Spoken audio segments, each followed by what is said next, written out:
PJ Bupati Kabupaten Aceh Timur Amrullah resmi membuka cabang sepak takraw di ajang Pekan Olahraga Nasional atau PON ke-21 Aceh Sumut yang dipusatkan di gedung ID Sports Center.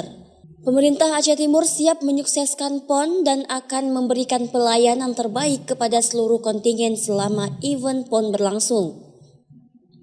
PJ Bupati Aceh Timur, Amrullah mengatakan, seluruh kontingen dari 26 provinsi se-Indonesia telah tiba di Kabupaten Aceh Timur. Menurutnya, masyarakat boleh menonton namun nanti akan diatur oleh panitia, sebab tribun yang tersedia juga sangat terbatas dan hanya mampu menampung sekitar 1.000 penonton. Amrullah juga memastikan iklim Kabupaten Aceh Timur dalam keadaan kondusif sehingga ia berharap kepada para tamu tidak perlu ragu untuk keluar menikmati suasana kabupaten yang berada di bagian timur Aceh ini.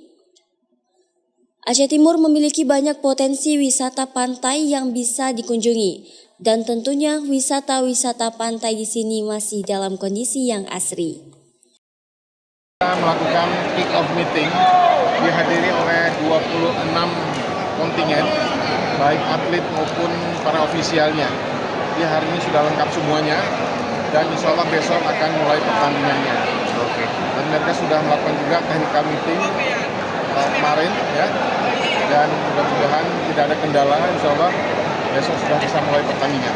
Apakah masyarakat boleh menonton dan bagaimana caranya? Mungkin bisa dijelaskan. Oh ya, ini kan gratis, tapi nanti diatur supaya tidak terlalu padat ya. Ini kan kapasitasnya kan 1.000 orang ya, jadi nanti diatur oleh panitia. Kalau terlalu padat nanti antri ke pertandingan berikutnya gitu ya. Dari Aceh Timur, Romi Syahputra melaporkan untuk Puja TV.